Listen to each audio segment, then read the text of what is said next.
Maladie génétique qui touche en majorité les populations des Antilles et d'Afrique subsaharienne, la drépanocytose concerne environ 300 000 nouveau-nés dans le monde par an. Statistique qui conforte l'OMS en consacrant cette journée du 19 juin à la lutte contre la drépanocytose. Au Tchad, de plus en plus de cas sont enregistrés chaque année, comme en témoigne Dr Zoua Djoui, médecin pédiatre à l'hôpital de l'Amitié Tchad-Chine. Nous avons célébré aujourd'hui, 19 juin, la journée mondiale de la drépanocytose.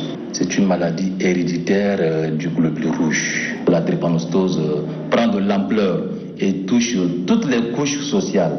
Avant, on disait non, c'est beaucoup plus au nord, il n'y a pas au sud, mariage consanguin. Mais maintenant, ce n'est plus ça. Nous avons beaucoup de nos patients drépanocytaires qui nous viennent du sud. Et vous voyez que ça devient réellement un problème de santé publique actuellement au Tchad.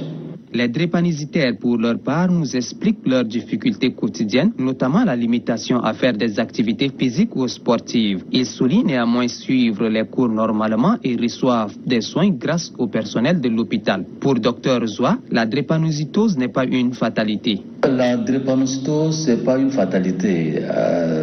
Sous autres cieux, la drépanocytose, c'est une maladie qu'on peut très bien vivre avec. Et on peut guérir même de la drépanocytose.